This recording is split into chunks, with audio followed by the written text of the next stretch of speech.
Okay, students, so we're going to be talking about equations of lines and their slopes. So it's a lot of algebra today, all right? This is going to remind you of your Algebra 1 class, so hopefully you had a good experience and this brings back positive memories. Now in class, we'll save this for class, but we're watching the Slope Dudes videos, my favorite videos of all time, puff, puff, positive, all right? So anywho, slope-intercept review, we have y equals mx plus b, all right? Dissecting this, m. What is m? It's slope. B, what is b? That's the y-intercept. All right. You might be saying, well, I don't really know what that means. Hopefully that's okay. You do know what it means. The slope, I'll even write the slope formula out really fast. We talked about, or we're going to talk about this more in the future, but it's m is y sub 2 minus y sub 1 over x sub 2 minus x sub 1. That's the slope. So some things you might also recall is that's a rise over run, a lot of that stuff. And y-intercept, what's the y-intercept? It's where it crosses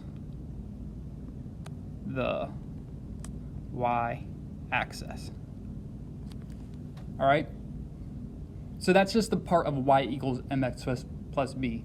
There's 180 days in a school year. You probably spend about 179 of Algebra 1, 179 days in Algebra 1 talking about y equals mx plus b. You do it so much. So all we're going to do here is 1 through 4 is we're going to identify the slope and y-intercept of each equation.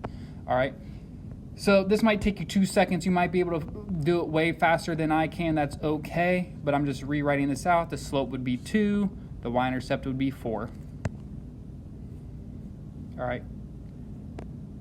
Over here, slope 3/2. Y-intercept 4.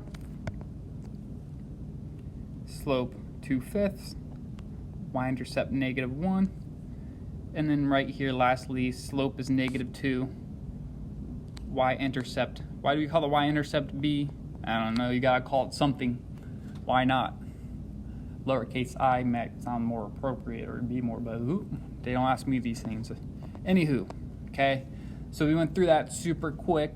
Now we're gonna practice graphing some lines, talking about things, so on and so forth. All right. So we're gonna graph line G that passes through 6, 6, and 3, 4. Let's make this red so it matches. So 6, 6. Remember?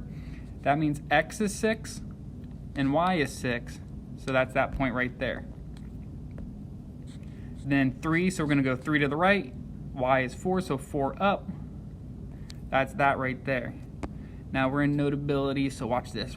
Make a perfectly straight line. Yeah, that's beautiful. Make some arrows. Okay? So what is the slope of the line? So we got we got a single formula to calculate slope. We talked about it up here. I could use this and apply it to these points, or I'm going to use a really ancient, efficient technique, the technique of counting. All right, we're going to practice the slope formula later. So it's good to work hard. You always want to be a hard worker, but remember, it's also good to be a smart worker. So how can I easily make this problem more efficient and go quicker? Well, let's just count. What's the rise over run? All right.